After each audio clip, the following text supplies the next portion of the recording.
ராஜாக்கள் 19ஆம் அதிகாரம் 1ஆம் வசனத்திலிருந்து 8ஆம் வசனம் வரை. கண்களை மூடி தேவன் நோக்கி பார்க்கலாம். அன்பின் பரலோக பிதாவே, இந்த நல்ல நாளுக்காக நன்றி ஆண்டவரே. கர்த்தரப்பா, இந்த நாளுடைய வசனம் எங்களோடு பேசட்டும், வார்த்தை எங்களோடு இடைபெறட்டும், வழி நடத்துங்க. இயேசுவின் நாமத்தில் சுபிக்கிறோம் நல்ல பிதாவே, ஆமென். ஹல்லேலூயா. தொடர்ந்து பயத்தை குறித்து நாம் தியானித்து கொண்டு வருகிறோம். கடந்த வாரத்தில் முக்கியமாக பயம் ஒரு மனிதனுக்குள்ளே எப்படி வருகிறது, அது எப்படி ஆக்கிரமிக்கிறது அப்படின்னு சொல்லி நம்ம என்ன பண்ணோம், வேத வசனங்கள் அடிப்படையாக நம்ம பார்த்து கொண்டு இருக்கிறோம். இது ஏதோ மோட்டிவேஷனல் ஸ்பீச்சு, பயத்தை ஜெயிப்பது எப்படி, அப்படி கிடையாது. வேத வசனத்தை வைத்து தான் நம்ம என்ன பண்ணுறோம், நம்ம தியானிக்கிறோம். ஸோ நான் சொல்லியிருந்தேன் ஏற்கனவே, பயத்தை குறித்து ரொம்ப ஆழமாக நம்ம தியானிக்க போகிறோம் அப்படின்னு சொல்லி. இப்போ 2வது பகுதியாக இந்த வாரம் நம்ம எதை தியானிக்க போகிறோம்னா, தோல்வியின் பயம். எது? தோல்வியின் பயம். அதை 2 வகையாக பிரிக்கலாம். தோல்வி ஏற்பட போகிறது என்கிற ஒரு பயம் உருவாகும், இல்லை தோல்வி வந்துருச்சே அப்படிங்கிற ஒரு பயம் என்ன பண்ணும், உருவாகும். 2 வகையாக அந்த பயத்தை பிரிக்கலாம். ஸோ அதை ரொம்ப ஆழமாக நம்ம பிரிக்க போகிறோம். ஏன்னா மனிதனாகிய நாம் ஒவ்வொரு நாளும் இந்த வாழ்க்கையில் இந்த பயங்களை நாம் கடந்து செல்வது உண்டு. ஸோ இந்த தோல்வியின் பயத்தினுடைய முதல் பகுதியை இன்னைக்கு நம்ம என்ன பண்ண போகிறோம், நம்ம பார்க்க போகிறோம். அதாவது தேவன் மனுஷனிடத்தில் தோல்வி இருக்கக்கூடாதுன்னு தான் மனிதனை அவ்வளவு அழகாக படைத்தார். எல்லா விஷயங்களையும் பார்த்து பார்த்து நல்லது நல்லது என்று சொல்லி என்ன பண்ணார், படைத்தார். ஆனால் மனிதன் எப்பொழுது தேவனுக்கு கீழ்ப்படியாமல் பாவத்திலே விழுந்தானோ, பாவத்தின் சம்பளம் என்னவென்று சொன்னால் ஒரு தோல்வி. ஏன்னா நல்லா கவனிச்சு பாருங்க, பாவத்தின் சம்பளம் மரணம். அதுவே ஒரு தோல்வி தானே. ஜீவனுள்ள ஒரு வாழ்க்கையை கர்த்தர் கொடுத்திருக்கிறார், அந்த ஜீவன் இழந்து போனதுனால தான் மரணம். ஸோ அப்படிப்பட்ட ஒரு வாழ்க்கை. ஸோ இந்த உலகத்தில் தோல்வி என்பது எல்லோருடைய வாழ்க்கையிலும் கம்பல்சரி வந்து தான் ஆகும். அது தொடர்ந்து எல்லோருடைய வாழ்க்கையிலும் கட்டாயம் வந்து தான் ஆகும். யாரும் அதை என்ன பண்ண முடியாது, நான் இது வரைக்கும் 40 வயசு ஆகுது தோல்வியே சந்திக்கல அப்படின்னு என்ன பண்ண முடியாது, சொல்ல முடியாது. எல்லாருடைய வாழ்க்கையிலும் அது என்ன பண்ணும், கடந்து போகும். ஆனால் இந்த தோல்வியிலிருந்து கர்த்தர் நம்மளை எப்படி மீட்டு கொள்ளுகிறார், இந்த தோல்வி பயத்திலிருந்து கர்த்தர் எப்படி நம்மை மீட்டு கொள்ளுகிறார் அப்படிங்கிறத இன்னைக்கு ரொம்ப ஆழமாக நம்ம என்ன பண்ண போறோம், நம்ம தியானிக்க போகிறோம். ஃபர்ஸ்ட் என்ன அப்படின்னு சொன்னா, இந்த தோல்வி என்பது மாரல் ஃபெயிலியர் கிடையாது. மாரல் அப்படின்னு சொன்னா என்னுடைய குணத்தின் அடிப்படையிலே சில நேரத்தில் நம்ம தோற்று போகிறது உண்டு. உதாரணத்துக்கு ஒரு காம்படிஷனில் கலந்துக்கிறோம், ஒரு ஓட்டப்பந்தயம்னு வச்சுக்கோங்களேன். ஒரு 100 மீட்டர் ஓட்டப்பந்தயம், 200 மீட்டர் ஓட்டப்பந்தயம். அதில் கலந்துக்கிட்டு அதில் 2வதாக வந்துடுறோம், இல்லை ஜெயிக்கவே இல்லை, கடைசி இடத்துல வந்துடுறோம். உடனே உலகம் சொன்ன மாதிரி நீ தோத்துட்ட தோல்வி கண்டுட்ட அப்படின்னு சொல்றது, அந்த பயத்தை குறித்து வேதாகம் பேசுறது இல்லை. சகோதர சகோதரியே, வேதாகமம் பேசுகிற தோல்வி என்பது வேறு. நாம் செய்கிற தவறுகளோ இல்லை நம்முடைய வாழ்க்கையில ஏற்படுகிற பின்ன அடைவுகளோ தோல்வி அல்ல. உலகம் வேணா அதை தோல்வின்னு சொல்லும். இன்னைக்கு 100 மீட்டர் ஓடி நீங்க தோத்து போறீங்கன்னா, பிராக்டிஸ் பண்ணீங்கன்னா அடுத்த தடவை அதை ஜெயிச்சிருவீங்க. அதனால அது தோல்வி கிடையாது. அந்த நேரத்தில் நான் என்ன பண்ணல, அந்த கேடயத்தை என்னால் பெற முடியல, நான் மறுபடியும் என்ன பண்ணுவேன், பெற்றுக்கொள்ளுவேன். ஆனா வேதாகமம் சொல்லுகிற தோல்வி என்பது என்ன அப்படின்னு சொன்னா, தேவன் வைத்திருக்கிற நீதி நியாயத்திலே இருந்து எப்பொழுது விழுந்து போகிறோமோ அதுக்கு பேர் தான் தோல்வி. ஹல்லேலூயா. நல்லா கவனிங்க, தேவன் வைத்திருக்கிற நீதி நியாயத்திலிருந்து விழுந்து போறதுக்கு பேர் தான் என்னது, தோல்வி. First point. 2வது பாயிண்ட் என்ன சொல்லலாம் தோல்வி அப்படின்னு சொன்னா, தேவன் வைத்திருக்கிற சித்தத்தில் இருந்து, தேவன் வைத்திருக்கிற விருப்பத்தில் இருந்து எப்பொழுது வழிவிலகி போகிறோமோ அதுக்கு பேர் தான் தோல்வி. இந்த 2 காரியத்தை தான் யார் பயன்படுத்துவா, பிசாசானவன் பயன்படுத்துவான். அவன் அதை பயன்படுத்தி தோல்வி பயத்தை உங்களுக்குள்ள என்ன பண்ணுவான், கொண்டு வருவான். ஸோ இந்த 2 விஷயம்தான் இந்த உலகத்தில். நீங்கள் ஒரு விஷயத்தில் தோற்று போகிறீங்க, உதாரணத்துக்கு ஒரு வியாபாரத்தில் விழுந்து போகிறீங்க, இல்லை சில விஷயங்களில் தோற்று போகிறீங்க அப்படின்னு சொன்னால், அதாவது இந்த உலக வழக்கில் ஐயோ இதில் நான் தோல்வி கண்டுட்டேன் அப்படின்னு சொன்னாலும் தேவ சமூகத்தில் உட்கார்ந்து ஜெபிச்சு தேவ சித்தம் அதில் இருக்குமானா அடுத்ததில் நம்ம ஜெயம் கொள்ள முடியும். அதில் நம்ம உடைஞ்சு போக வேண்டிய அவசியம் கிடையாது.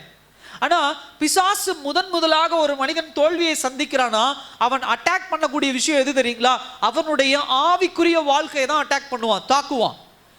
ஆவிக்குரிய வாழ்க்கையிலே தேவன் வைத்திருக்கிற நீதி நியாயத்தில் அவன் விழுந்து போகும் பொழுது தேவனுடைய விருப்பம், கடவுளுடைய சித்தத்திலிருந்து அவன் வழிவிலக போறதா முதல் தோல்வி, பெரிய தோல்வி. அதுல தான் ஒரு பயத்தை கொண்டு வந்துடுவான்.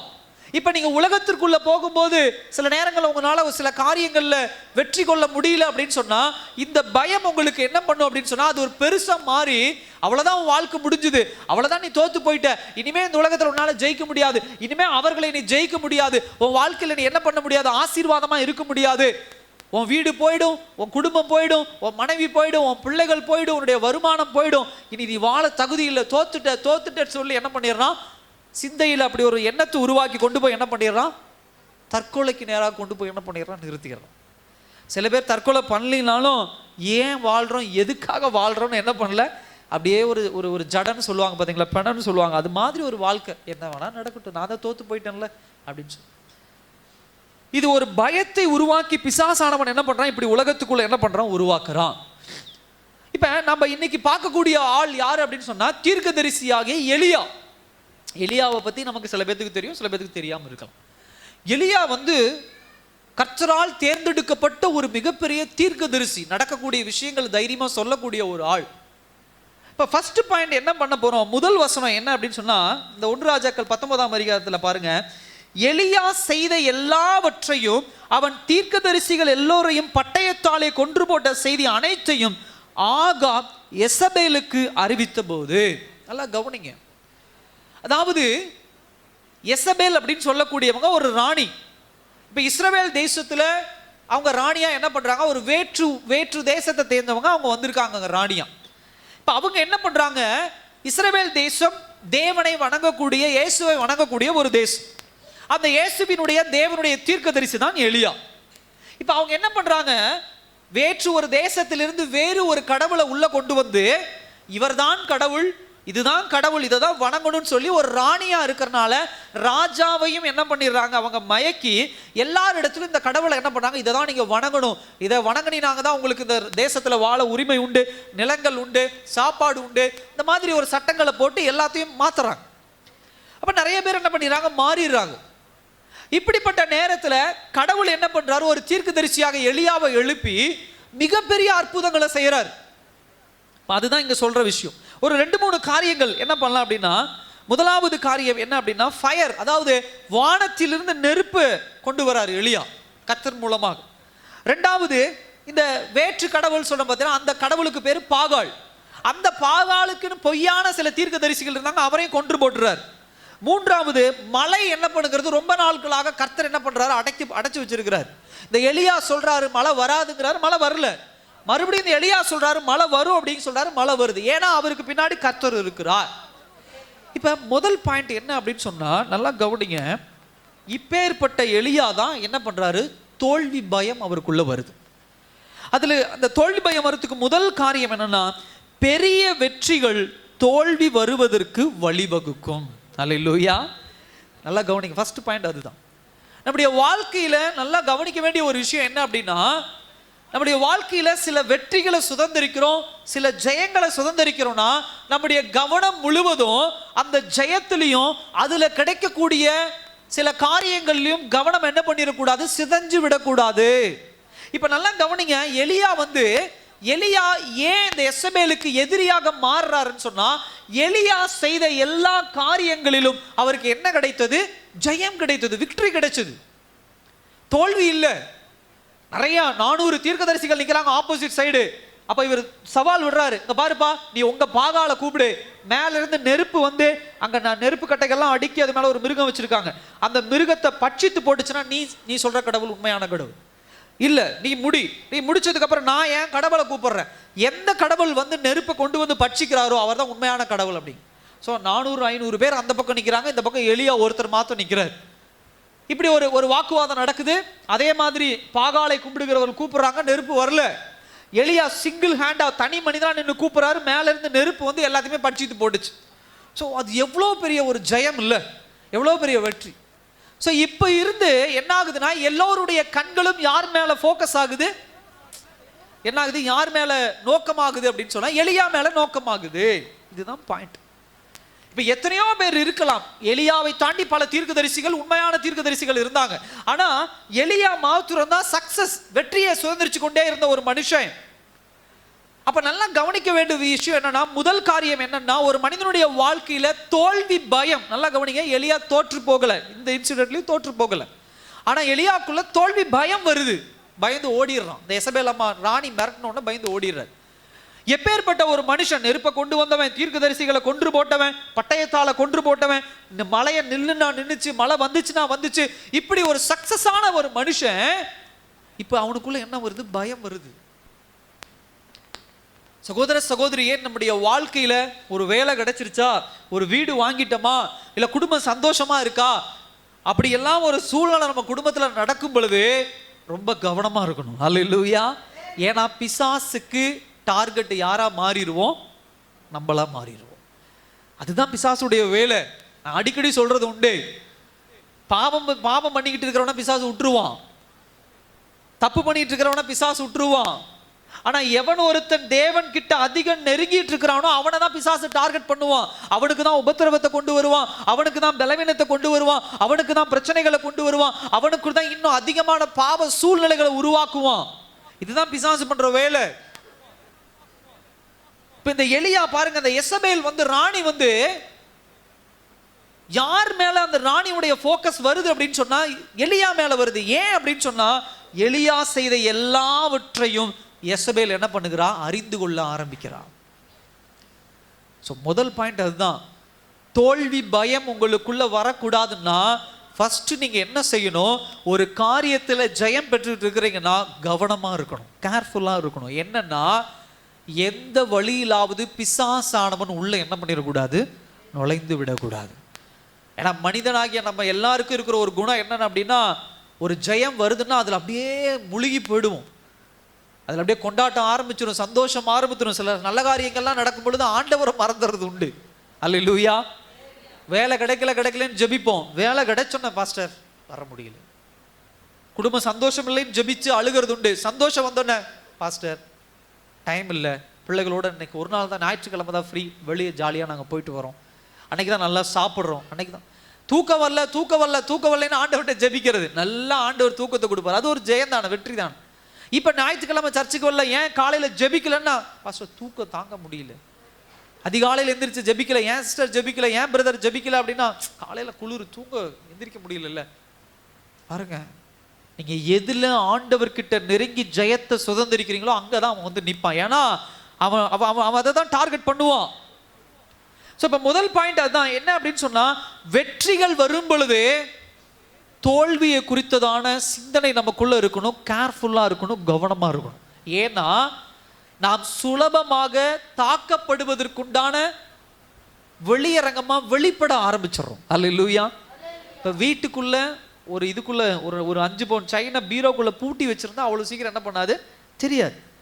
அதே 5 பவுன் சைனை நம்ம கழுத்துல மாட்டிட்டு இங்கிட்டு அங்கிட்டு போயிட்டு வந்துட்டு இருந்தோம்னா என்ன ஆகும்னா, மற்றவர்களுக்கு இந்த அம்மா கிட்ட 5 பவுன் செயின் இருக்கு, இந்த ஐயா கிட்ட கழுத்துல 5 பவுன் செயின் போட்டிருக்கிறார்.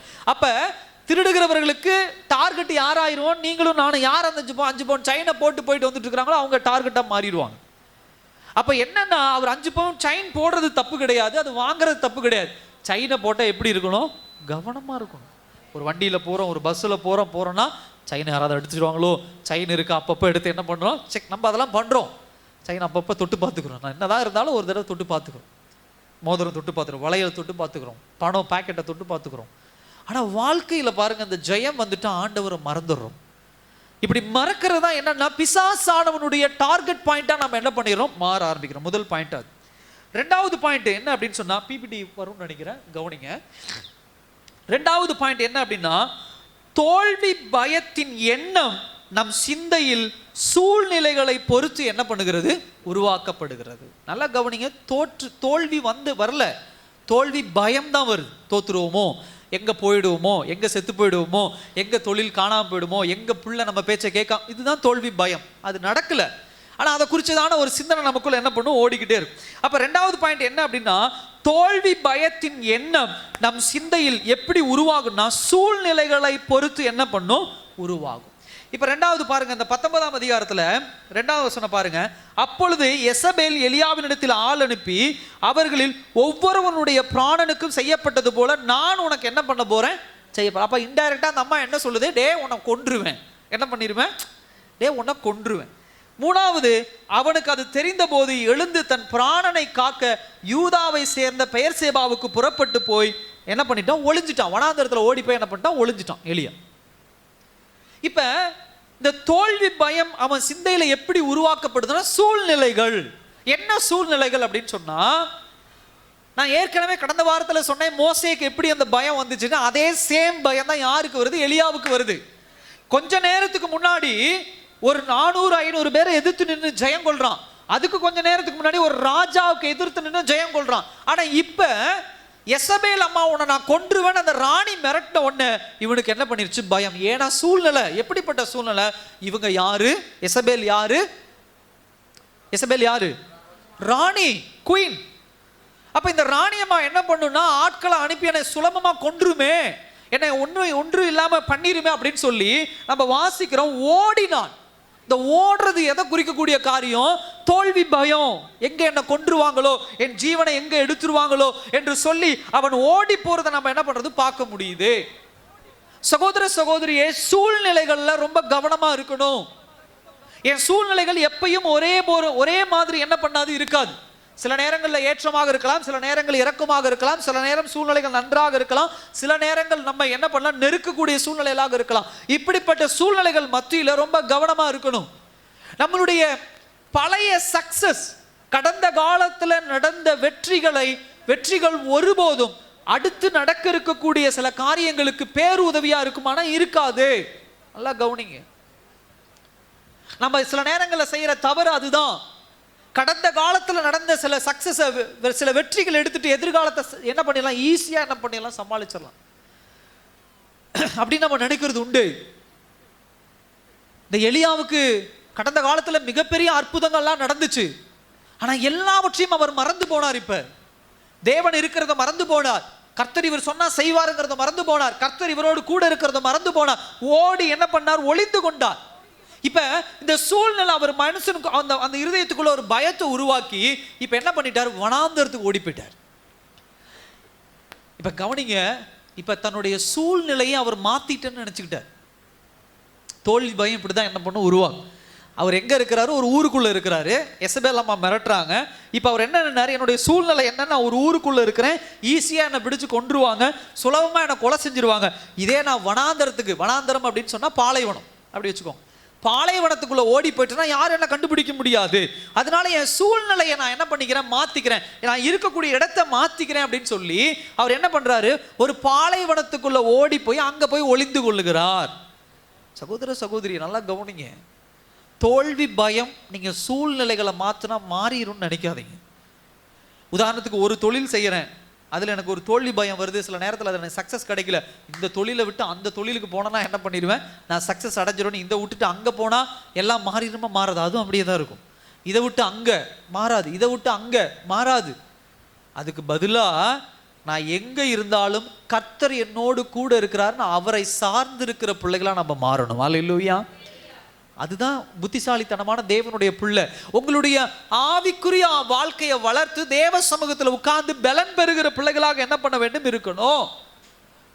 இப்படி சூழ்நிலையை மாத்திட்டாரு. எங்க ஓடி போனார், வனாந்தரத்துக்கு ஓடி போயிட்டார். ஆனா வனாந்தரத்துக்கு ஓடி போய் என்ன பண்றாரு, 4ஆம் வசனத்துல, அவன் வனாந்தரத்தில் ஒரு நாள் பிரயாணமாய் போய் ஒரு சூரை செடியின் கீழ் உட்கார்ந்து தான் சாக வேண்டும் என்று என்ன பண்ணான், கோரி அப்படின்னா கேட்கிறான். யாருக்கிட்ட, ஆண்டவர்கிட்ட.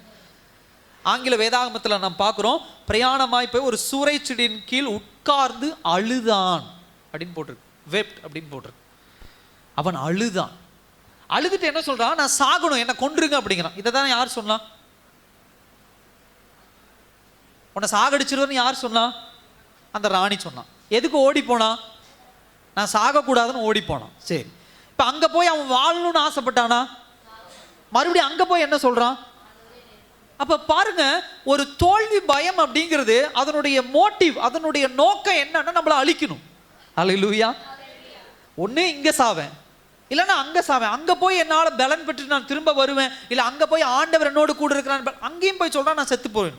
நான் எதுக்கு உயிரோடு இருக்கணும்? என்னால் இந்த பயத்தோட என்ன பண்ண முடியாது, தோல்வி பயத்தோட வாழ முடியாது. உயிர் போய் என்ன பண்ண முடியாது, கஷ்டப்படுத்தி பாடுபடுத்தி என்னால் வாழ முடியாது, நான் சாகணும் அப்படின்னு சொல்லி அங்கே போய் உட்காந்து அழறான்.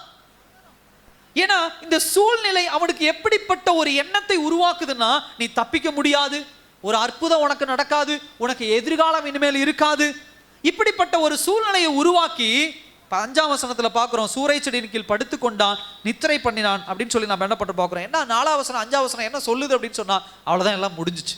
ஆங்கிலத்தில் அழகா சொல்லுங்க, கிவ் அப் பண்ணிரு, நீ என்ன பண்ணிரு, விட்டு கொடுத்துரு. அதான் சொல்றேன், என்ன சாகடிச்சிருங்க. இந்த மாதிரி விஷயங்கள் ரொம்ப தேவ பிள்ளைகள் கவனமா இருக்கணும்.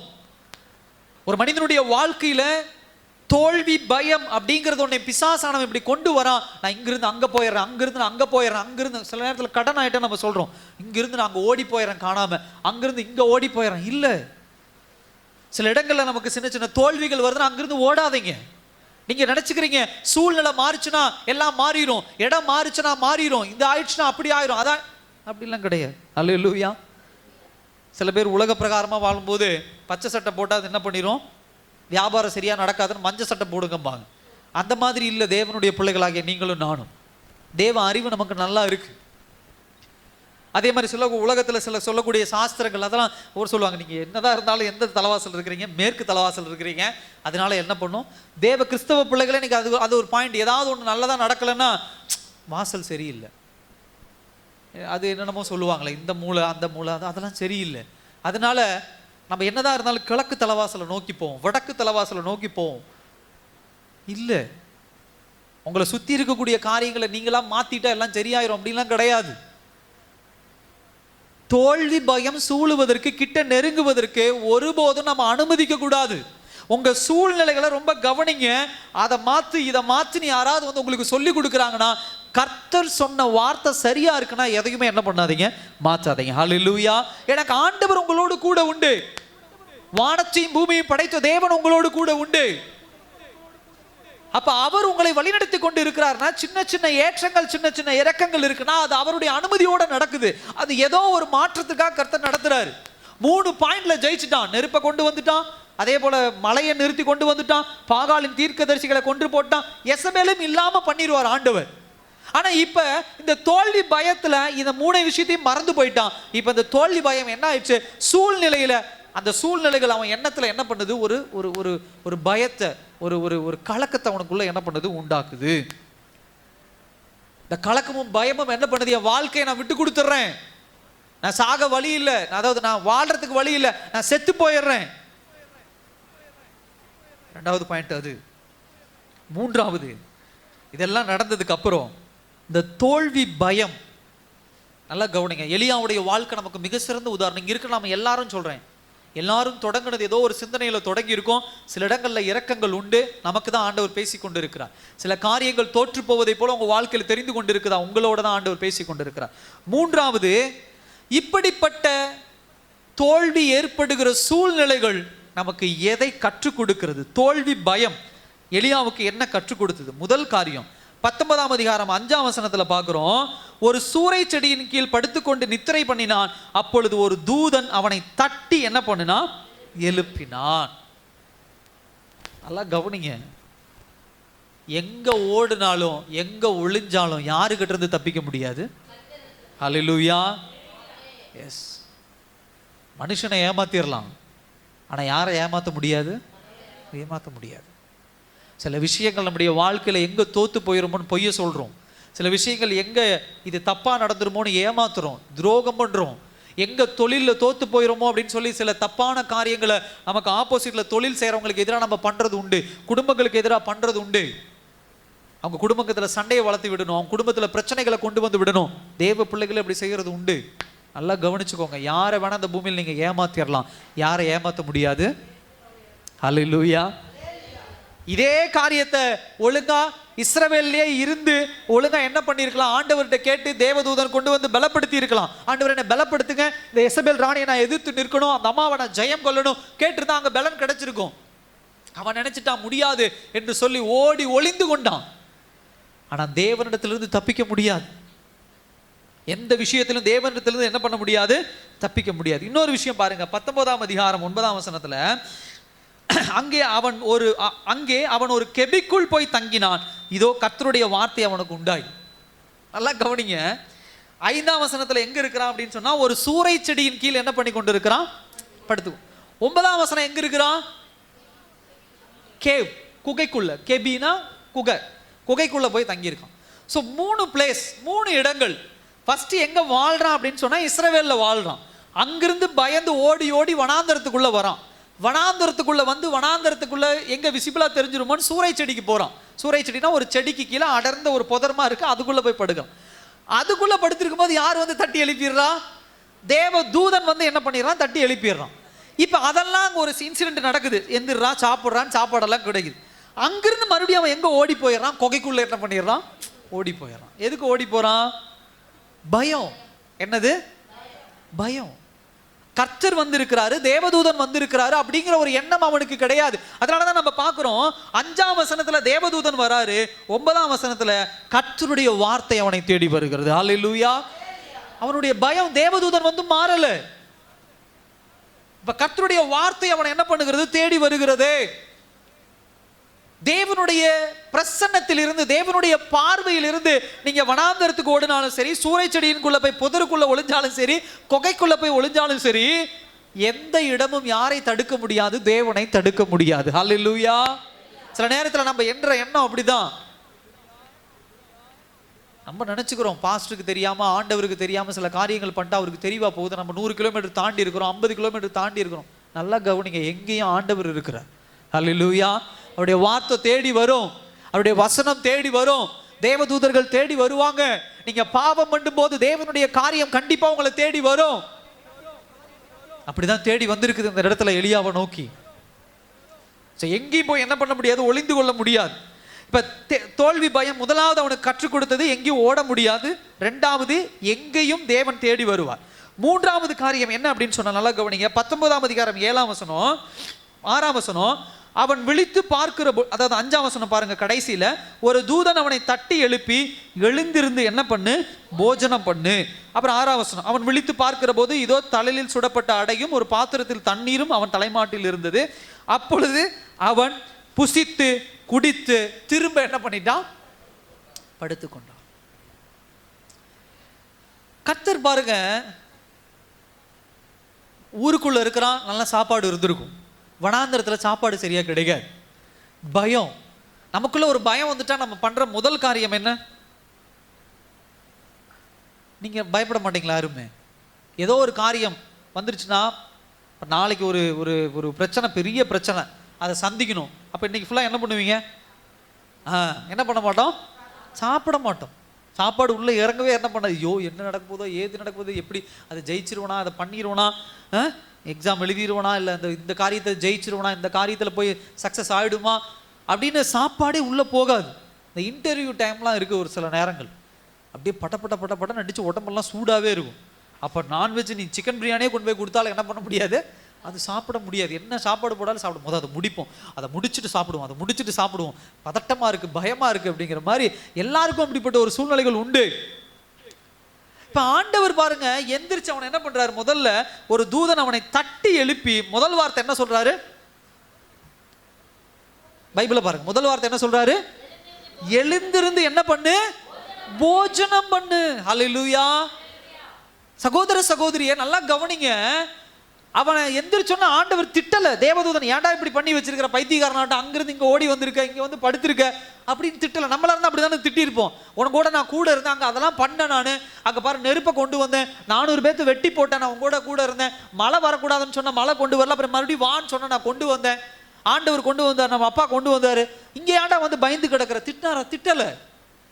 முதல்ல என்ன பண்றாரு, அவனை தட்டி எழுப்பி முதல்ல என்ன சொல்றாரு, போஜனம் பண்ணு, சாப்பிடு. நம்ம ஊருக்காரங்க மாதிரி கிடையாது. ஒரு வீட்டுக்கு போனால் என்ன சொல்லுவாங்க, நீங்களும் யார் வீட்டுக்கு போகிறது இல்லையா, என்ன சொல்லுவாங்க, சாப்பிடுங்க அப்படிம்பாங்க. அதுக்கு அடுத்து ஒரு வார்த்தை சொல்லுவாங்க, என்ன சொல்லுவாங்க, சாப்பிட்றீங்களா சாப்பிட்றீங்களா. நம்ம ஒரு வேளை அப்படி தலையாட்டுறோமா, அடடா இனிமே தான் நான் போய் மாவு வாங்கி தோசை ஊற்றணும், இனிமே தான் நான் அரிசி வைக்கணும், அதுக்கு இன்டைரக்டாக சாப்பிட்றீங்களான்னு கேட்காமே இருந்திருக்கலாம். அது மாதிரி எலியாவை எழுப்பி போஜனம் பண்ணுப்பா அப்படின்னு சொல்லி வனாந்தரத்தில் போய் சாப்பாடை தேடு அப்படின்னு ஆண்டவர் சொன்னாரா? என்ன சொன்னார்? அதுக்கு அடுத்த வசனம் பாருங்க, 6ஆம் வசனத்துல, அவன் விழித்து பார்க்கிற போது இதோ தழலில் சுடப்பட்ட அடையும் ஒரு பாத்திரத்தில் தண்ணீரும் அவன் தலைமாட்டில் இருந்தது. ஹல்லேலூயா. ஆண்டவர் எவ்வளோ அழகானவர் பாருங்களேன். நம்ம தான் தோல்வி பயமா இருக்கிறோம்னா, நம்ம அப்படி பயந்து கொண்டு இருக்கும் பொழுது, கவலையோடு இருக்கும் பொழுது, ஆண்டவர் வந்து நம்மளை திட்டுகிறவர் அல்ல, இல்லை வந்த உடனே சும்மா வாய் பேசிட்டு இருக்கிற ஒரு தெய்வம் அல்ல. முதல்ல என்ன தேவை? ஹல்லேலூயா. ஒரு மனிதன் ஆவிக்குரிய வாழ்க்கையில டவுன் ஆகும் போது, இரக்கமா இருக்கும் பொழுது மாம்சத்திலே இரக்கம் ஆகும். மாம்சத்திலையும் அவனுக்கு என்ன பண்ண, சரியா சாப்பிட மாட்டான், சரியா தூங்க மாட்டான், சரியா அவன் என்ன பண்ண முடியாது, நடக்க முடியாது. அப்ப ஆண்டவர் முதலாவது எலியாவுக்கு என்ன தேவை? சாப்பாடு தேவை.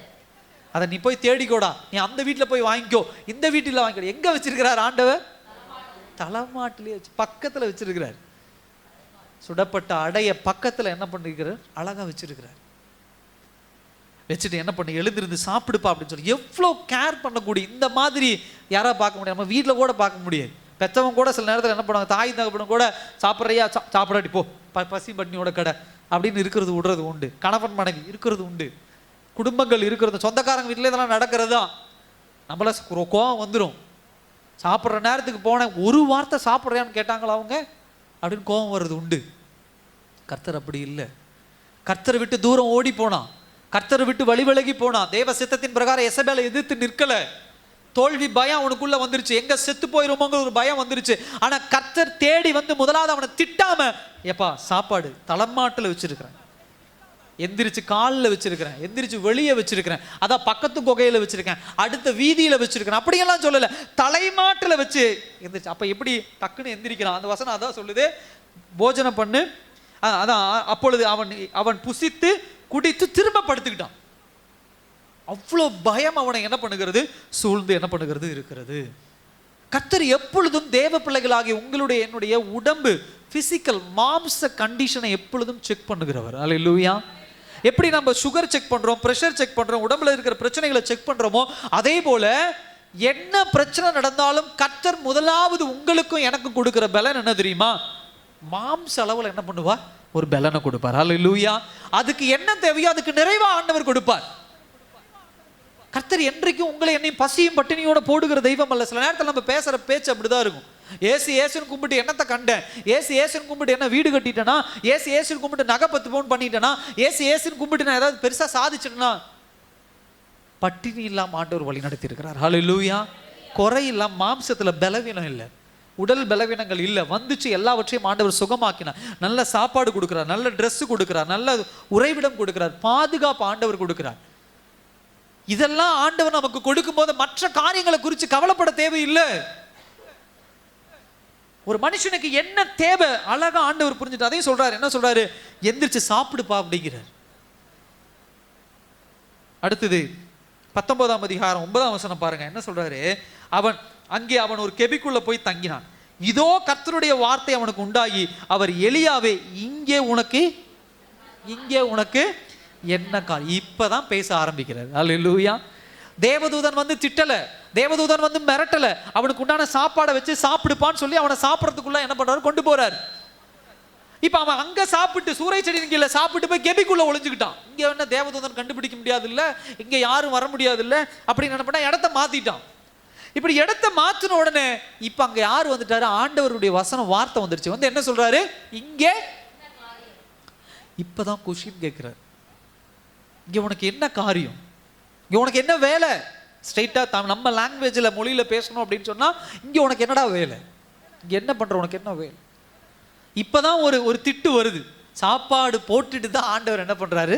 திட்டார். சில நேரங்கள் நாம் செய்கிற தவறு, நம்ம பாவம் செஞ்சிடறோம் அப்படின்னா, சில நேரத்தில் கண்டிப்பா நாம் செய்கிற தவறுகளுக்கு ஆண்டவர் தண்டனை கொடுப்பார், கொடுக்காமலாம் போக மாட்டார். நல்லா கவனிச்சுக்கோங்க. இயேசுவை கும்பிட்டா என்ன தப்பு வேணா பண்ணலாம், என்ன பாவம் வேணா பண்ணலாம், ஆண்டவர் அதெல்லாம் மன்னிச்சிருவார் அப்படின்லாம் கிடையாது. மன்னிப்பார். ஆனா அதற்குண்டான விளைவுகளை நம்ம சந்திச்சே ஆகணும். அப்ப நல்லா கவனிங்க, அந்த விளைவுகளை நம்ம சந்திச்சே ஆகணும். ஆனா அந்த விளைவுகளை சந்திக்கிறதுக்கு முன்னாடி அதற்குண்டான பலனை ஆண்டவர் என்ன பண்ணிடுவார்? கொடுத்துருவார். அல்லேலூயா. அதுதான் மன்னிப்புங்கிறது. நீ விளைவை சந்திச்சாக வேண்டும், ஆனா அந்த விளைவை சந்திக்கக்கூடிய பலனை கர்த்தர் உங்களுக்கு எனக்கு என்ன பண்ணிடுவார்? கொடுத்துருவார். அதுல கர்த்தர் தெளிவா இருப்பார். ஏன்னா உனக்கு சாப்பாடு கொடுத்துட்டேன், இங்க இங்க என்ன பண்ணிட்டு இருக்கிற? முதல் கேள்வி ஒரு திட்டு போல தெரியுது. ரெண்டாவது கேள்வி என்ன அப்படின்னா, இந்த கேள்வி ஏன் ஆண்டவர் கேட்கிறாருன்னா, முதல்ல அவருடைய கோபத்தை வெளிப்படுத்துறாருன்னு வச்சுக்கோங்க. ரெண்டாவது இந்த கொஸ்டின் ஏன் வருதுன்னா, நம்மை நாமே சோதித்துக் கொள்வதற்கு தேவன் சில நேரங்களில் கேள்விகளை கேட்பார். ஹல்லேலூயா. நீ பண்றது சரியா, நீ பண்றது தவறா? இன்னைக்கு தேவ பிள்ளைகளுக்கு பிடிக்காத ஒரு விஷயம் கேள்வி கேட்கிற விஷயம். என்ன யாரும் கேள்வி கேட்க கூடாதுன்னு நம்ம டயலாக் விடுறது உண்டு. ஹல்லேலூயா. யாருக்கு அந்த அதிகாரம் கிடையாது, இப்படிலாம் நம்ம பேசுறது உண்டு. நல்லா கவனிங்க. நான் கேள்வி கேட்கறதுனா சும்மா வரவங்க போறவங்களை சொல்லலை. இப்போ ஆண்டவர் ஒவ்வொரு குடும்பத்திலையும் ஒரு ஸ்ட்ராட்டஜி வச்சிருக்கிறார். ஸ்ட்ராட்டஜினா ஒரு ஆர்டர் வச்சிருக்கிறார். ஒரு தாய், ஒரு தகப்பன், அவருடைய பிள்ளைகள். ஸோ பிள்ளைகள் இடத்துல யாருக்கு கேள்வி கேட்க உரிமை உண்டு? தகப்பன், தாய் கேள்வி கேட்க உரிமை உண்டு. அதே போல அந்த குடும்பம் இருக்கிறாங்கன்னா அவங்களுக்கு மேல ஒரு வார்டு மெம்பர், அவங்களுக்கு மேல ஒரு கவுன்சிலர், அவங்களுக்கு மேல ஒரு எம்எல்ஏ, அவங்களுக்கு மேல ஒரு எம்பி, அவங்களுக்கு பேர் ஒரு முதலமைச்சர், இவங்க எல்லாம் கேள்வி கேட்க உரிமை உண்டு. கணவன் மனைவி, கணவனும் கேள்வி கேட்க உரிமை உண்டு, மனைவியும் கேள்வி கேட்க உரிமை உண்டு. நீ யார் என்ன கேள்வி கேட்கறதுக்கு? நீ யார் என்ன கேள்வி? அதெல்லாம் பேசக்கூடாது. கர்த்தர் வைத்திருக்கிற ஸ்தானம், கர்த்தர் தானே கொண்டு வந்து இருக்கிறார். உங்க குடும்பத்தில் உங்களை கணவனையோ உங்களுடைய மனைவியோ உங்க தாய் தகப்பனையோ கர்த்தர் தானே கொடுத்திருக்கிறார். அப்ப கொடுத்திருக்கும் பொழுது உங்களை நீங்கள் சோதித்தறிய இவர்கள் எல்லாம் உங்களுக்கு உண்டான ஒரு சப்போர்ட். ஆனா சில பேர் உண்டு, என்னது சில பேர் உண்டு, தேவையில்லாம கேள்வி கேட்கிற ஒரு கும்பல் உண்டு. நமக்கு தெரியும், மைண்டு தெரியும், நமக்கு சிந்தனைக்கு தெரியும், இது தேவையில்லாத கேள்வி, இவர்கள் கேட்கிற காரியம் சரி தெரியும். இப்ப தாய் தகப்பன் கேள்வி சின்ன வயசுல கேட்கும்போது நமக்கு என்ன வரும்? பதில் சொல்லும். அல்லேலூயா. ஆமாவா இல்லையா? பள்ளிக்கூடம் படிக்கும்போது அப்பா அம்மா கேள்வி கேட்டா அம்மா இந்த மாதிரி பண்ணமா அப்பா இந்த மாதிரி சொல்றது உண்டு. காலேஜ் படிக்கும்போது கேள்வி கேட்டா ஆமாம்மா அப்பப்பா சொல்றது உண்டு. ஆனா இந்த வேலைக்கு போய் சம்பாதிச்சோன்னா தாய் தகப்பன் கேள்வி கேட்டா என்ன பண்ணாது? பிடிக்காது, கோபம் வரும். ஏன்? நீ என்ன கேள்வி கேட்கறது? நான் எவ்வளவு சம்பாதிக்கிறேன் தெரியுமா? நீ என்ன எப்படி என்ன கேள்வி கேட்கலாம்?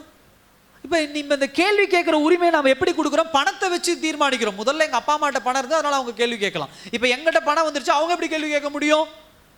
கணவன் சம்பாதிக்கிறவர், அவரு தான் கேள்வி கேட்கணும். மனைவி வேலை வீட்டிலேயே இருக்கிறாங்க, அந்த அம்மா சம்பாதிக்கிறதுல அந்த அம்மால ஒரு பிரயோஜனம் இல்லை, அந்த அம்மா எப்படி கேள்வி கேட்கலாம்? சில வீடுகளில் மனைவி தான் சம்பாதிப்பாங்க, கணவன் வேலை இல்லாமல் இருப்பார். அப்ப மனைவி தான் கேள்வி கேட்கணும், கணவன் கேள்வி கேட்க கூடாது. இல்ல, சில நேரங்களில் கர்த்தர் இப்படிப்பட்ட ஆட்கள் நம்ம, ஏன்னா கர்த்தருடைய சத்தத்தை நம்ம கேட்காம இருக்கும்போது நம்மளை சுற்றி இருக்கவங்க, ஏன் இந்த தப்பு பண்றீங்க, ஏன் இந்த காரியத்தை இப்படி, ஏன் இந்த மாதிரி வார்த்தையை உபயோகிக்கிறீங்க, ஏன் உங்க அம்மா கிட்ட இப்படி பேசுற, ஏன் வெளிப்படையா இப்படி பேசுற, நீ செஞ்ச இந்த காரியம் தவறு, நிதானிங்க. உடனே அவங்ககிட்ட சண்டைக்கு போகாதீங்க. கர்த்தர் கூட இப்படி பேசலாம்ல. நம்ம யாருடைய சத்தத்தையும் கேட்காம ஒரு பண திமிரில் இல்லை ஒரு மேட்டிமையில் ஏதாவது ஒரு காரியத்தில் என்ன பண்ணுறோம், ஒரு காரியம் அப்படியே ஒரு தனாவட்டான சில காரியங்களை செய்யும்போது யாராவது வந்து கேள்வி, நீ என்ன கேட்கறது, அப்படிலாம் கேட்கக்கூடாது. கேட்குறாங்களா, சரி தேவ சமூகத்தில் போய் உட்காருங்க. ஆண்டவர் இப்படிப்பட்ட ஒரு கேள்வி என்னை நோக்கி வந்திருக்கு, உண்மையா இது உண்மையா எனக்கு உண்டான கேள்வியா, நான் அப்படி தான் செஞ்சுக்கிட்டு இருக்கிறேன்னா, நான் தவறாக செய்கிறேன்னா, உட்காருங்க தேவ சமூகத்தில், நிதானிங்க. ஸோ கர்த்தர் அதுக்காக என்ன பண்ணுறாங்க? மூணாவது, கேள்விகள் எப்பொழுது நல்லா கவனிங்க, நம்ம பின்தங்கி இருந்தோம்னா முன்னோக்கி ஓட வைக்கக்கூடிய ஒரு வார்த்தை. ஹல்லேலூயா. ஆண்டவர் அதானே கேட்குறாரு, ஏன்டா இங்கே உட்கார்ந்து இருக்கிற அப்படிங்கிற, அதுக்கு என்ன அர்த்தம்? இங்கே உட்காராத, எந்திரிச்சு என்ன பண்ணு, எழுந்து போ, அதுதானே அர்த்தம். சில நேரங்களில் வீடுகள் நம்ம அதானே கேட்குறோம், ஏன் வேலைக்கு போகாமல் உட்காந்துட்டு இருக்கா, என்ன அர்த்தம்? வேலைக்கு போகணும் அர்த்தம். அதை புரிஞ்சுக்கணும். அப்போ கேள்விகளை நம்முடைய வாழ்க்கையில் என்ன பண்ணும்? அனுமதிக்கணும். ஸோ இந்த தோல்வி பயத்தில், இந்த தோல்வி காரியத்தில் எலியா புரிந்து கொண்ட சில விஷயங்கள் என்ன அப்படின்னா, நான் ஒவ்வொரு பாயிண்டாக நான் சொன்னேன். முதலாவது, தேவனை விட்டு விலகி ஓட முடியாது, எங்கே போனாலும் ஆண்டவர் இருப்பார். மூன்றாவது, நம்ம என்னதான் தோல்வி பயமாக இருந்தாலும் நம்ம மாம்சத்துக்கு தேவையான காரியங்களை செய்வார்.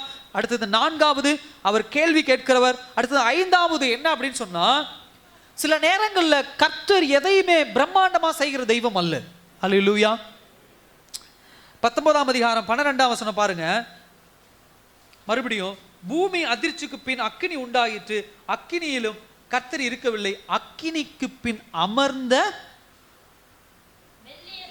மெல்லிய சத்தம் என்ன பண்ணிட்டு உண்டாயிற்று. இந்த தோல்வியை எலியாவுக்கு கற்றுக் கொடுக்கிற ஒரு காரியம், நமக்கு கற்றுக் கொடுக்கிற ஒரு காரியம் அதுதான்.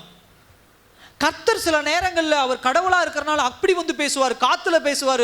அதே மாதிரி திடீர்னு சில பேர் சொல்றது உண்டு, ஆண்டவர் என் கூட பேசினா தான் நான் என்ன பண்ணுவேன், இந்த காரியத்தை செய்ய. அப்போ எப்படி பேசணும்? அப்படியே பூட்டி இருக்கணும் கதவு, திடீர்னு வெள்ளையா என்ன பண்ணணும், மேலே இருந்து ஆண்டவர் இறங்கி அப்படியே ட்ரெஸ் எல்லாம் பறக்கணும். பறக்கும்போது மகனே மகளேன்னு இந்த காரியத்தை சொன்னாதான் நான் என்ன பண்ணுவேன்.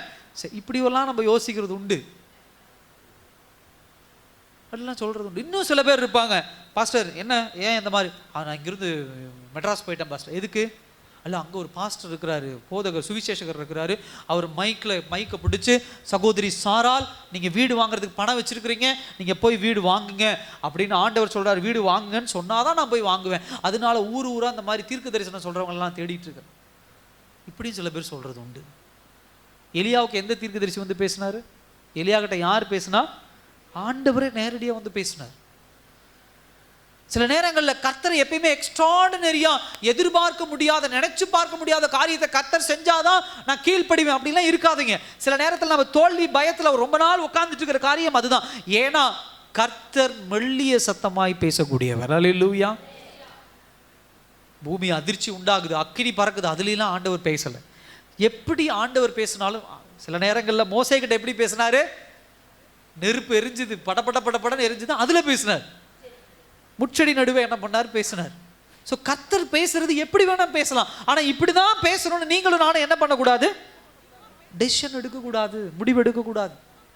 அவர் எப்படி வேணா பேசலாம், மெல்லிய சத்தம் கொண்டு கூட பேசலாம். நம்ம என்ன பண்ணணும்? அமைதியாக என்ன பண்ணணும்? இருக்கணும். ஹல்லேலூயா. அடுத்தது 19ஆம் அதிகாரம். நீங்கள் வீட்டுக்கு போய் இந்த அதிகாரம் முழுவதும் வாசிங்க, அவ்வளோ அழகாக இருக்கும். 19ஆம் அதிகாரம் 16ஆம் வசனம் பாருங்க. பின்பு நிம்சியின் குமாரனாகிய யெகூவை இஸ்ரவேலின் மேல் ராஜாவாக அபிஷேகம் பண்ணி, இதெல்லாம் பண்ணிட்டு, அபகேல் மேகாலாய் ஊரான சாபாத்தின் குமாரனாகிய எலிசாவை உன் ஸ்தானத்தில் தீர்க்கதரிசியாக என்ன பண்ணு? அபிஷேகம் பண்ணு. எனக்கு ரொம்ப பிடிச்ச வார்த்தை இதுதான். இப்போ நடக்கிற பிரச்சனை என்ன? நல்லா கவனிங்க, அப்பதான் உங்களுக்கு புரியும். நடக்கிற பிரச்சனை என்ன? நீங்க தான் சொல்லணும். இப்ப என்ன பிரச்சனை நடந்துட்டு இருக்கு? எலியா பயந்து ஓடுறான். யாருக்கு பயந்து ஓடுறான்? எசபேலுக்கு பயந்து ஓடுறான். ஸோ ஆண்டவர் வராரு, சாப்பாடு கொடுக்குறாரு, எந்திரிப்பான அவனை தேற்றுறாரு, எல்லாமே பண்றாரு. பண்ணிட்டு என்ன பண்ணணும்?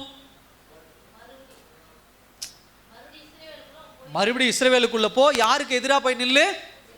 எசபேலுக்கு எதிராக நில். ஆனா இங்க என்ன போட்டிருக்குது? 16ஆம் வசனத்துல, 19ஆம் அதிகாரத்தில் என்ன சொல்றாரு ஆண்டவர்? நிம்சியின் குமாரனாகி, அதாவது எலிசாவை நீ உன் ஸ்தானத்திலே தீர்க்கதரிசியாக என்ன பண்ணு? அபிஷேகம் பண்ணுப்பா அப்படின்னு சொல்றாரு. 15ஆம் வசனத்துல பார்க்கிறோம். அப்பொழுது கர்த்தர் அவனை பார்த்து, நீ தமஸ்குவின் வழியாய் வனாந்தரத்துக்கு திரும்பி போய் அசகேலை சீரியாவின் மேல் ராஜாவாக அபிஷேகம் பண்ணி. ஆண்டவர் பாருங்க, எப்பயுமே நம்ம எந்த மன அழுத்தத்தில் இருக்கிறோமோ அப்ப ஆண்டவர் என்ன பண்ண மாட்டார்? எந்த விஷயத்தை குறித்து நம்ம பயந்துட்டு இருக்கிறோமோ அந்த விஷயத்திலிருந்து நம்முடைய கவனத்தை மாற்றுகிறவர். அல்லேலூயா. இதெல்லாம் நீங்க ரொம்ப கவனமா தியானிக்கணும். இயேசுவை இப்ப ஆண்டவர் அவனை எல்லாம் சாப்பாடு கொடுத்து நேரடியா போடா போய் எசபேலோட சண்டை போடுறான்னு அனுப்பல. அது பின்னாடி நடக்குதுன்னு வச்சுக்கோங்க. ஆனா ஃபர்ஸ்ட் என்ன பண்றாரு? அவனை என்ன பண்றாரு? அவனுடைய சிந்தனையை கர்த்தர் என்ன பண்றாரு? மாத்துறாரு. இப்ப என்ன சொல்றாரு? நீ போய் ராஜாவை அபிஷேகம் பண்ணு, நீ போய் ஒரு தீர்க்கதரிசி அபிஷேகம் பண்ணு அப்படிங்கிறாரு. இப்ப இவன் இதுக்குண்டான டைம் எடுப்பான். போய் ராஜாவை அபிஷேகம் பண்றதுக்கு ஒரு 2-3 நாள் ஆகலாம், தீர்க்கதரிசி அபிஷேகம் பண்ண 2-3 நாள் ஆகலாம். அப்ப என்ன ஆகும்? அவனுக்குள்ள இருக்கக்கூடிய அந்த தோல்வியின் பயம் கொஞ்சம் கொஞ்சமாக என்ன ஆகும்? உடைய ஆரம்பிக்கும். ஹல்லேலூயா. சில நேரங்கள்ல சில விஷயங்களை குறித்து நீங்க பயந்துட்டு இருக்கும்போது அந்த காரியம் நடக்காது. நல்லா கவனிச்சு பாருங்க. தோல்வியின் பயமோ இல்லை சில காரியங்களை குறித்து பயப்பட்டு இருக்கிறீங்கன்னா அந்த காரியம் நடக்காது. ஆனா அந்த காரியத்தை விட்டுட்டு வேற ஏதோ ஒன்று நடந்துட்டு இருக்கும். வேற ஏதாவது ஒரு விஷயத்தை ஆண்டவர் என்ன பண்ணிடுவார்? உதாரணத்திற்கு நீங்க வீடு வாங்கணும்னு என்ன பண்ணுவீங்க? ஒரு எக்ஸாம்பிள் சொல்றேன். நிலம் வாங்கணும்னு ரொம்ப கஷ்டப்பட்டு இருப்பீங்க, அது தோத்து போவீங்க, வாங்க முடியாம இருக்கும். நிலமும் வாங்க முடியாம, வீடும் வாங்க முடியாம இருப்பீங்க. ஆனா திடீர்னு என்ன பண்ணிடுவீங்க? ஒரு வண்டி வாங்கிட்டு வந்துருவீங்க. அல்லேலூயா. இப்படிலாம் நடந்திருக்கா? அல்லேலூயா சொல்லுங்க பார்க்கலாம்.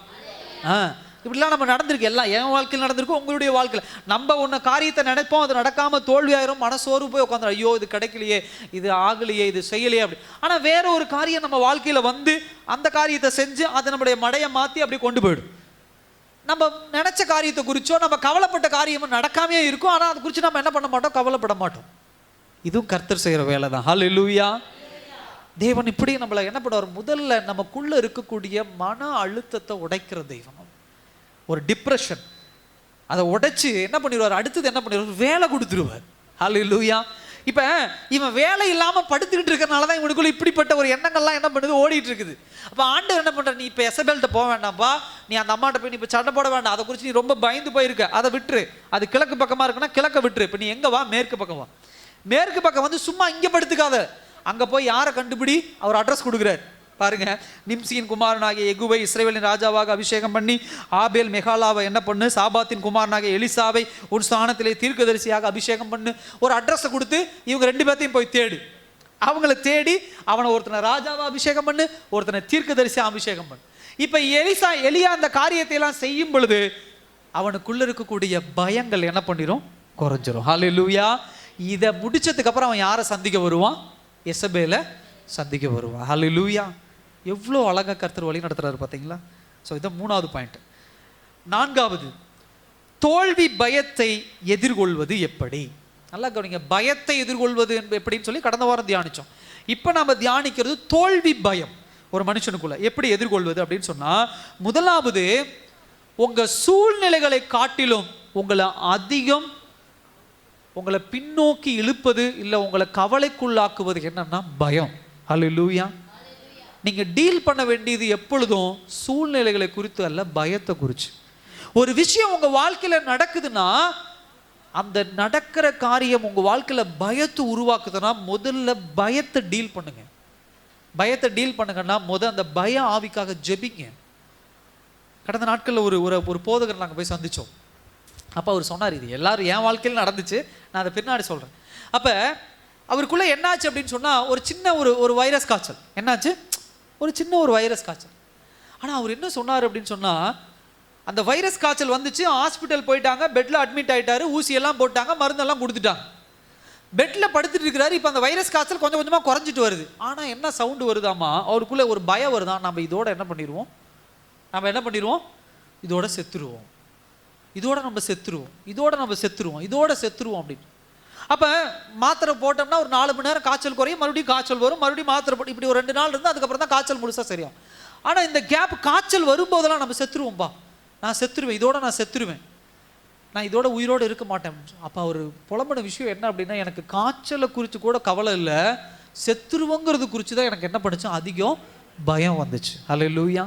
சில நேரங்கள் அப்படி தானே, கடன் பிரச்சனையை குறித்து நமக்கு பயம் இருக்கிறத விட இதனால் அவமானம் வந்துருமோன்னு சாகிறவங்க தான் அதிகம் பேர். பிரச்சனையை எதிர்கொள்வதை காட்டிலும் அந்த பிரச்சனையினால் உருவாக்குகிற பயம் தான் நம்முடைய வாழ்க்கையில் நம்மளை நிலகுலைய வைக்குது. ஸோ நீங்கள் என்ன பண்ணும் அப்படின்னு சொன்னால், என்றைக்குமே ஒரு பிரச்சனை வருதுன்னா அந்த பிரச்சனையை எதிர்கொள்றதுக்கு நிற்கணும் அப்படின்னா, அதனால உங்களுக்குள்ள பயம் உருவாச்சுன்னா முதல்ல முழங்கால் படிட்டு எனக்குள்ள இருக்கிற பய ஆவியை எடுத்து போடுங்க. நம்ம எப்படி ஜெயிப்போம், ஆண்டவரே இந்த பிரச்சனையை எடுத்து போடுங்க, ஆண்டவரே இந்த பிரச்சனையை எடுத்து போடுங்க, இந்த காரியத்தை எடுத்து போடுங்க, அப்படி ஜெபிக்காதீங்க. அது இருக்கட்டும். ஃபர்ஸ்ட் நீங்க என்ன பண்ணணும், உட்காந்து இதே எலியா இதே பெயர்சேபாவுக்கு ஓடி போகாம இஸ்ரவேல் யூதா தேசத்திலேயே இருந்து எசபேலுக்காக ஜெபிச்சிருந்தாருன்னா எல்லா காரியமும் சுமூகமா முடிஞ்சிருக்கும். ஆனா அவருக்குள்ள பயம் வந்ததுனால, எசபேலை குறித்து பயம் வந்ததுனால, யூதா தேசத்திலிருந்து இஸ்ரவேலுக்கும் யூதாவுக்கும் இடைப்பட்ட ஒரு தேசத்திலிருந்து ஓடி பெயர்சேபாவுக்கு போய் என்ன பண்ணிக்கிறான், ஒளிஞ்சுக்கிறான். ஒரு ஊர்ல வனாந்தரத்துல போய் ஒளிஞ்சுக்கிறான். பிரச்சனையை எதிர்கொள்ளுகிற ஒரு நிலைமை அவனுக்குள்ள என்ன பண்ணல இல்லை. இதுதான் தோல்வி பயம் உருவாக்குறது. ஸோ ஒரு பயத்தை, அதாவது தோல்வி பயத்தை எதிர்கொள்ளணும் அப்படின்னு சொன்னா, முதலாவது பிரச்சனையை பார்க்காதீங்க, அந்த பிரச்சனை உங்களுக்குள்ள பய ஆவியை உருவாக்குதான்னு கவனிங்க. ஹல்லேலூயா. ஒரு காரியம் உங்களுக்குள்ள பய ஆவியை உருவாக்குதுன்னா முதல்ல முழங்கால் படிட்டு தேவ சமூகத்தில் உட்கார்ந்து எனக்குள்ள இருக்கக்கூடிய பய ஆவியை, அந்த பிரச்சனை இருக்கட்டும், அது என்ன வேணா இருக்கட்டும், பார்த்துக்கலாம். நீங்க உங்களுக்குள்ள இருக்கக்கூடிய பய ஆவிய தேவ சமூகத்தில் உட்கார்ந்து எடுத்துட்டீங்கன்னா அந்த பிரச்சனையை சுலபமா என்ன பண்ணிட முடியும், சமாளிச்சிட முடியும். ஹல்லேலூயா. முதல் விஷயம். 2வது விஷயம், இதே அதிகாரத்தில் பாருங்க, 19ஆம் அதிகாரத்தில் நம்ம வாசிக்கிறோம். இப்ப பிரச்சனை வந்த உடனே எலியா என்ன பண்ணாரு,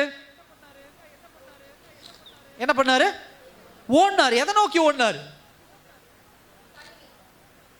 அது ஒரு பாயிண்ட்.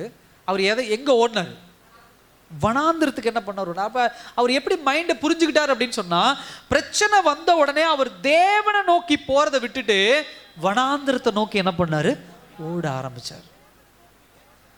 சில நேரங்கள் நாம் செய்யற காரியம் அதுதான். ஒரு பிரச்சனை வருது, ஒரு காரியம் நம்முடைய வாழ்க்கையில நடக்குதுன்னா நம்ம தேவனை நோக்கி போறோமா, இல்ல அந்த பிரச்சனையிலிருந்து எஸ்கேப் ஆகணும், அந்த பிரச்சனையிலிருந்து தப்பிக்கணும்னு வேற ஒரு டெசிஷன் எடுத்து காணாம இடத்துக்கு போயிடுறோமா. கண்காணாத வாழ்க்கையில ஜெயிக்கவே முடியாது.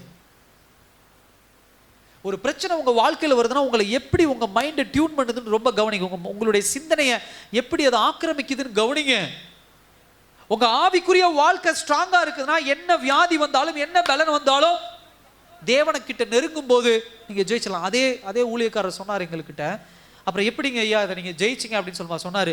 முதல் 2 நாள் செத்துருவேன் எனக்குள்ள பயம் வந்து நான் என்ன பண்ணேன், இதோட முடிஞ்சிருவேன்னு மனைவிக்கெல்லாம் நான் சொல்ல ஆரம்பிச்சிட்டேன் தம்பி. அப்புறம் 3ஆவது நாள் ஒரு காரியம் பண்ண ஆரம்பித்தேன். என்னது, என்னால் ஃபோன் எடுத்து பார்க்க முடியல, என்னால் பைபிள் படிக்க முடியல, என்னால் ஜெபம் பண்ண முடியல. ஆனால் எனக்குள்ளே இருக்கக்கூடிய வேத வசனங்களை படுத்துட்டே நான் என்ன பண்ணிக்கிட்டு இருந்தேன், சொல்லிக்கிட்டே இருந்தேன். ஹல்லேலூயா. அப்போ நல்லா கவனிங்க, முதல் 2 நாள் இவர் என்ன பண்ணிட்டாரு, தேவனை விட்டு தூரம் போயிட்டாரு. பிசாசு அப்படிதான், அவர் பைபிள் படிக்க விடல, அவர் ஜெபம், ஏன்னா உடம்பு பலவீனம், எந்திரிக்கவே முடியாத ஒரு சூழ்நிலை. அப்போ ஜெபம் பண்ண விடல, பைபிள் படிக்க விடல, ஒரு ஃபோனில் ஒரு தேவ பாட்டு கூட கேட்க முடியல, ஃபோன் எடுத்தா தலைவலி, இப்படிப்பட்ட ஒரு பிரச்சனை. இப்போ பிசாசு இந்த டேக்கெல்லாம் என்ன பண்ணிட்டான், அடைச்சிட்டான். ஆனால் அவர் கற்றுக்கொண்ட வேத வசனங்களை சொல்லுவதை அவனால் என்ன பண்ண முடியல, தடுக்க முடியல. ஹல்லேலூயா. அவர் காய்ச்சல் இருந்துச்சு, மறுபடியும் 1 வாரம் பெட்ல அட்மிட் ஆயிருந்தாரு. ஆனா வேத வசனங்களை சொல்லி சொல்லி சொல்லி அவர் படுத்துக்கிட்டே, நான் உன்னை கைவிடுவதில்லை, கர்த்தர் என்னோடு கூட இருக்கிறார், அவர் என்னுடைய பெலன், என்னுடைய கேடகம், இப்படி எல்லாம் வேத வசனங்கள் என்னென்ன ஞாபகத்துக்கு வருதோ சொல்லிக்கிட்டே இருந்தாராம் கண்ண மூடி. காய்ச்சலும் இருந்துச்சு, பலவீனமும் இருந்துச்சு, ஆனா இப்ப பய ஆவி இல்லை. ஹல்லேலூயா. 4 நாள் கழிச்சு டிசார்ஜ் ஆகி வீட்டுக்கு வந்துட்டார். பாத்தீங்களா எவ்வளோ அழகா கர்த்தர் செயல்படுறாருன்னு சொல்லி. இதுதான் பிசாசு பண்ற வேலை. ஸோ எப்பயுமே பிரச்சனைகள் வரும்போது நம்ம என்ன பண்ணணும், தேவனை நோக்கி என்ன பண்ணணும், ஓடணும். 3ஆவது ஒரு காரியம், இந்த விஷயத்துல தோல்வி பயத்தை எப்படி எதிர்கொள்வது. இப்ப தேவ தூதன் ஏற்கனவே சொல்லிட்டேன், இருந்தாலும் நான் கோட் பண்ணிட்டு நான் அடுத்த பாயிண்ட்டுக்கு நேராக போறேன். இதெல்லாம் உங்களுக்கு ஃபியூச்சர்ல யூஸ் ஆகும். அதாவது ஒரு பிரச்சனை வரும்போது தயவு செய்து என்ன பண்ணக்கூடாது சொல்லுங்க, சாப்பிடக்கூடாது, தூங்கக்கூடாது, தொடர்ந்து என்ன பண்ணிக்கிட்டே இருக்கணும், வேலை செஞ்சுக்கணும். இதை தான் யார் சொல்லிக் கொடுப்பா, ஏன்டா இவ்வளோ பிரச்சனை நடந்துட்டு உட்காந்து 3 வேளை சாப்பிட்டுட்டு இருக்கிறியே, சொல்கிறாங்களா இல்லையா? எப்படி இவ்வளோ பிரச்சனை இருக்குது, படுத்து தூங்குற உன்னால, உனக்கு வேலையே போயிடுச்சு, உனக்கெல்லாம் இப்படி தூக்கம் வருது, இவ்வளோ கடன் இருக்குது, போய் இப்படி உட்காந்து சாப்பிட்டுட்டு இருக்கிறியே, சொல்கிறாங்களா உலகத்தில்? ஆனால் ஆண்டவர் வேற ஒன்று சொல்லி கொடுக்குறாரு. என்ன சொல்கிறாரு, பிரச்சனை வந்த உடனே 19ஆம் அதிகாரத்தில் என்ன பண்ணுறாரு, முதல் சந்திப்பை என்ன சொல்கிறாரு, அவனை தட்டி எழுப்பி முதல்ல நீ என்ன பண்ணுப்பா, சாப்பிடு. ஹல்லேலூயா. என் சகோதர சகோதரியே, பிரச்சனைகள் வரும்போது தயவு செய்து சாப்பிடாம இருக்காதீங்க. பிரச்சனைகள் வரும்போது அதை நினைச்சு படுத்து என்ன பண்றது, நைட்டு ஃபுல்லா தூங்காம படுத்து கிடக்கிறது, வேலைக்கு போறது இல்லை, தூங்குறது இல்லை, சாப்பிட்றது இல்லை, சரியா குளிக்கிறது இல்லை, ஒண்ணுமே பண்றது இல்லை. ஏன் 2 நாள் இப்படியே பரட்ட தலையோடு இருக்கிறீங்கன்னு கேட்டா, உங்களுக்கு தெரியாதுங்க ஐயா, குளிக்க போனா கூட என்னால் குளிக்க முடியாது, இவ்வளோ பிரச்சனை எனக்கு இருக்குது, இதை வச்சுட்டு நான் போய் குளிக்கிறதா, இதை வச்சுட்டு நான் போய் சாப்பிட்றதா? வேத வசனம் கற்றுக் கொடுக்கிற விஷயம், எலியாவுக்கு ஆண்டவர் கற்றுக் கொடுத்த விஷயம், டே பிரச்சனை என்ன வேணா இருக்கலாம், உடம்ப பார்த்துக்கோ. ஹல்லேலூயா. உன் உடம்பு நல்லா சாப்பிட்டு நல்லா தூங்கி எந்திரிச்சினாதான் எதிராக இருக்கக்கூடிய பிரச்சனையை நீ என்ன பண்ண முடியும், எதிர்கொள்ள முடியும், தோல்வியை சந்திக்காம இருக்க முடியும், தோல்வி பயத்தை எதிர்கொள்ள முடியும். உடம்பு டவுன் ஆயிடுச்சு, நீங்க 2 நாள் சாப்பிடல, 3 நாள் சாப்பிடல, நைட்டு ஃபுல்லா தூங்கலன்னா தலைவலி வந்து, காய்ச்சல் வந்து, உடல் பலவீனமாகி, டீஹைட்ரேஷன் ஆகி, இழுத்து கடைசியில் படுத்துடும். நீங்க உடம்பு முடிஞ்சு எல்லாம் இழுத்து எல்லாம் முடிஞ்சு ஆஸ்பத்திரி போய் 10 நாள் படித்து செலவு பண்ணி வெளியே வந்து பார்த்தீங்கன்னா பிரச்சனை ஒன்றும் இல்லாமல் இருக்கும். ஆனால் அதுக்கப்புறம் 3 மாதம் உங்களால் எந்திரிக்க முடியாது. ஹல்லேலூயா. ஆனால் இப்படிலாம் என்ன பண்ணக்கூடாது, இன்னையிலேருந்து அதெல்லாம் புரிஞ்சுக்கோங்க. பிரச்சனை வந்தாலும் நல்லா சாப்பிடுங்க. ஹல்லேலூயா. இது நான் சொல்ல, யார் சொல்றா? ஆமாம், சில பேர் புருஷன் பொண்டாட்டிக்குள்ள சண்டை வந்துட்டு என்ன பண்ண மாட்டாங்க, சாப்பிட மாட்டாங்க. நான் சாப்பிட மாட்டேன், நான் சாப்பிடாம இருந்து எதிர்ப்பு தெரிவிக்கிறேன், நான் சாப்பிடாம இருந்து, அப்படிலாம் இருக்காதீங்க. ஹல்லேலூயா. ஏன் சண்டை வந்துச்சு அதை யோசிக்கலாம். முதல்ல நல்லா சாப்பிட்டுட்டு ஒரு தூங்கி எந்திரிச்சு தேவ சமூகத்தில் உட்காந்து, ஏன் சண்டை வந்துச்சு, என்னால் சண்டை வந்துச்சா, என் கணவரால் சண்டை யோசிங்க. 3ஆவது பாயிண்ட் அது. 4ஆவது 19ஆம் அதிகாரம் 9ஆம் வசனத்தில், நான் சீக்கிரம் முடிக்கிறேன். 4ஆவது வசனம் என்ன அப்படின்னு சொன்னா, அவர் கெபிக்குள்ளே போய் தங்கினான், இதோ கர்த்தருடைய வார்த்தை அவனுக்கு உண்டாகி, அவர் எலியாவே இங்கு உனக்கு என்ன காரியம் என்றால், அதுக்கப்புறம் அவன் பேசுறான். அப்ப அடுத்து கவனிக்க வேண்டிய வார்த்தை என்ன அப்படின்னு சொன்னா, தேவனுடைய சத்தத்தை கவனிக்கணும். ஹல்லேலூயா. இப்போ நான் பேசிட்டு இருக்கிற பாயிண்ட் என்ன போட்டிருக்கா உங்களுக்கு, தோல்வி பயத்தை எதிர்கொள்வது எப்படி. அப்ப ஒரு பிரச்சனை நடக்குது அப்படின்னு சொன்னா ஊர்ல போய் உட்காந்து பக்கத்து வீட்டுக்காரங்கிட்ட பேசிட்டு இருக்க கூடாது. ஹல்லேலூயா.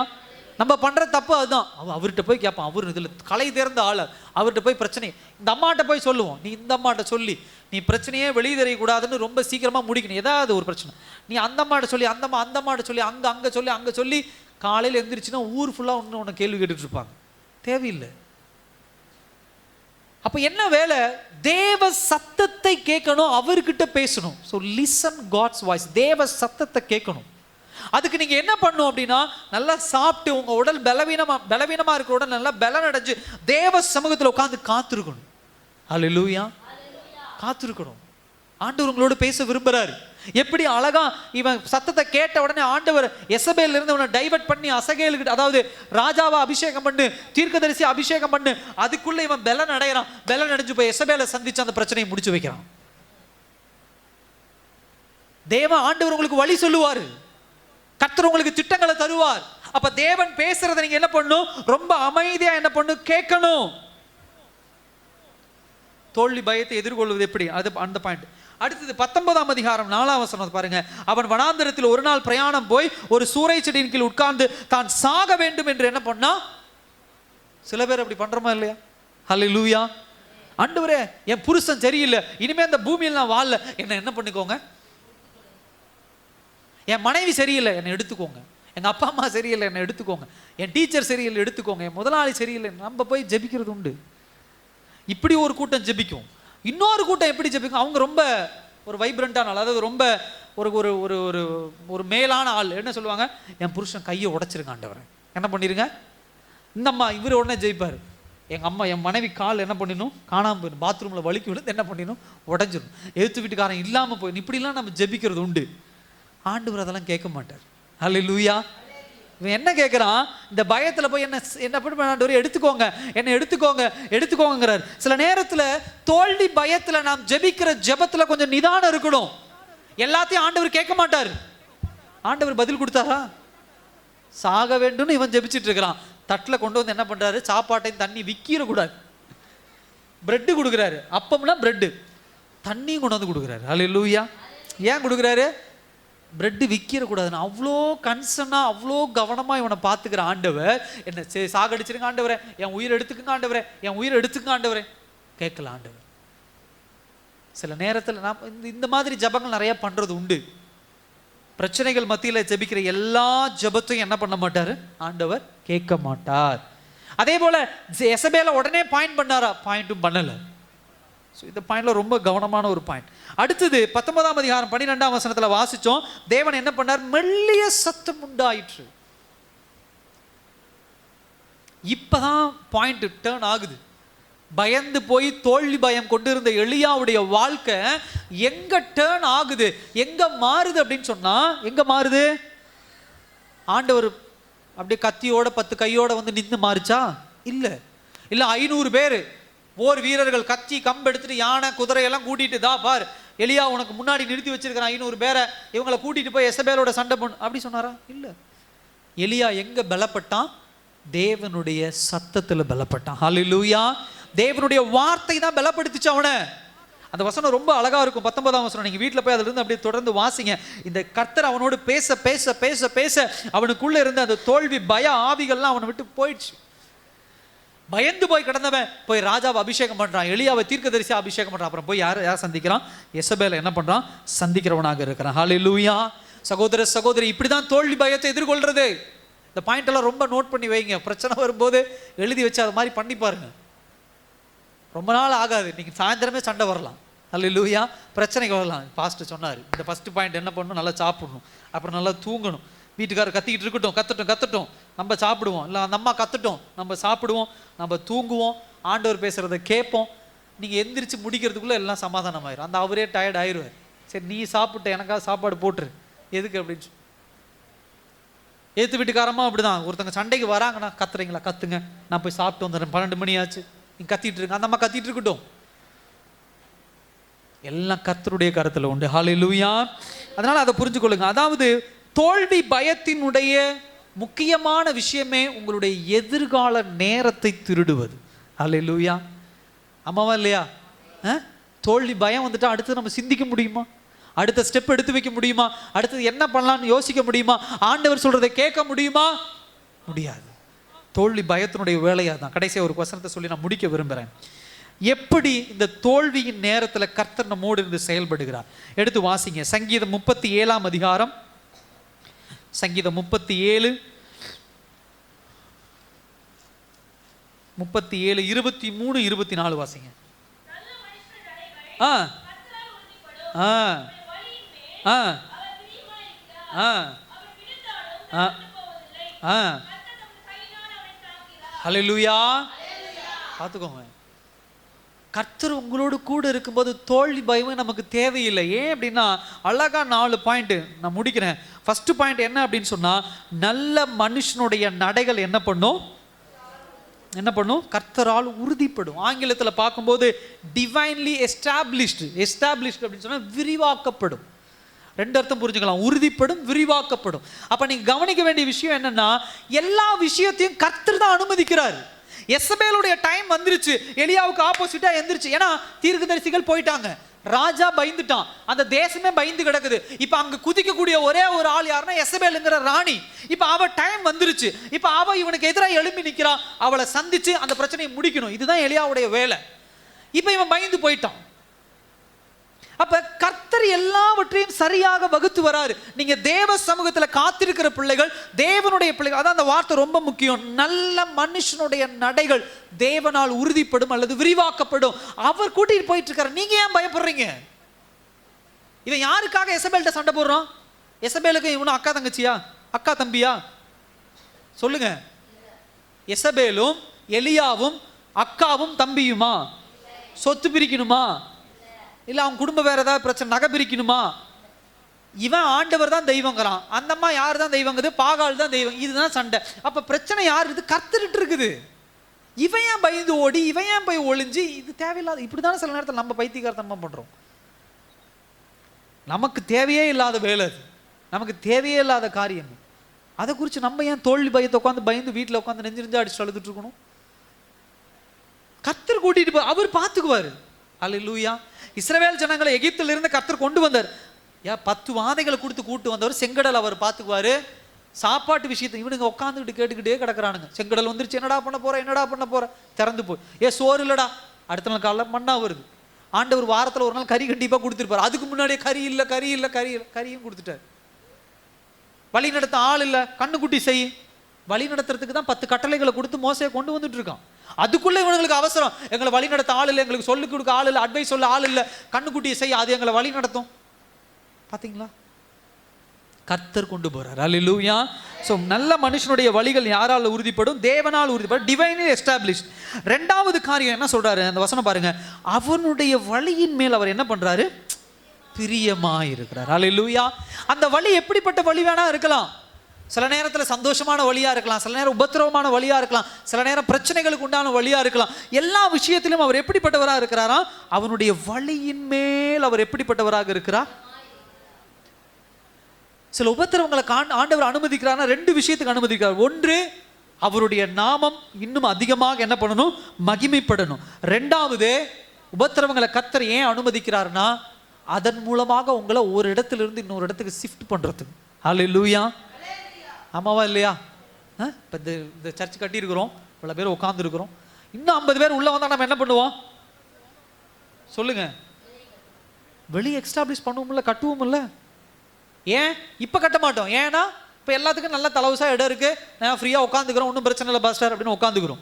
இன்னும் 50 பேர் உள்ள வந்து நெருக்கமாக உட்காருமா, ஐயோ ரொம்ப முடியல, வேக்காடா இருக்குது, கை தூக்க முடியல, கால் தள்ள நெருக்கி உட்காந்துருக்குறாங்க அப்படின்னா கடனை வாங்கியாவது ஏதாவது ஒன்று போட்டு அழுத்தி ப்ரெஷர் பண்ணி ஏதாவது ஒன்று கட்டிடுவோம் வெளியே.